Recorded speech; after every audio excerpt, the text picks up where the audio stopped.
113 అంగన్వాడీ కేంద్రానికి చెందిన ఎం జగదీశ్వరికి తగిన న్యాయం చేయాలని శుక్రవారం అంగన్వాడీ కేంద్రాల బంద్ పిలుపు ఇచ్చి ఐసిడిఎస్ ప్రాజెక్ట్ ఆఫీస్ ముందు గోదావరికని Vithal Nagar ICDS project office ముందు రామగుండం ప్రాజెక్ట్ నుండి అల్లూరు సెక్టార్ విఠల్ నగర్ 113 అంగన్వాడీ కేంద్రంలో విధులు నిర్వహిస్తూ టీచర్ ఎస్ భాగ్యలక్ష్మి కుటుంబ నిమిత్తం కోసం ట్రాన్స్ఫర్ అయి వెళ్లడం జరిగింది.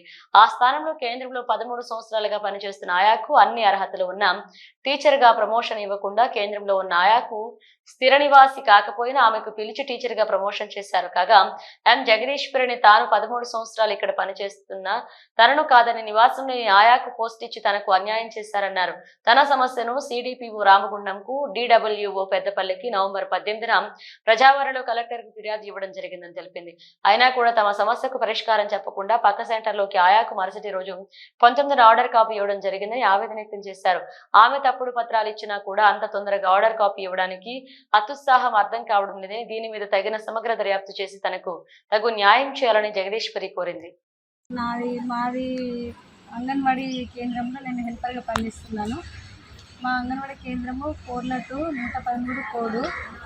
మా టీచరు ట్రాన్స్ఫర్ అయ్యి వెళ్ళడం జరిగింది. అప్పటి నుండి నేను 13 సంవత్సరాలుగా సెంటర్లో నేను హెల్పర్గా పనులు నిర్వహిస్తున్నాను. 30 సంవత్సరాలుగా అదే ఏరియాలో నివసిస్తున్నాను.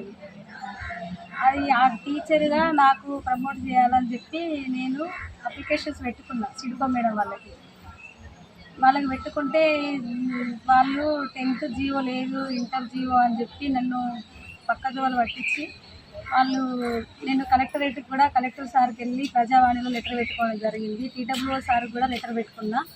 వాళ్ళు ఏది స్పందించకుండా మళ్ళీ నేను ఆఫీస్కి వచ్చి అడిగితే వేరే పక్కన హెల్పర్గా పనిచేసే హెల్పర్కి నా పైన టీచర్ పోస్ట్ ఇవ్వడానికి వాళ్ళు ఇచ్చారు. అట్లా ఉండకుండా నా సెంటర్లో నాకే టీచర్ పోస్ట్ ఇవ్వాలని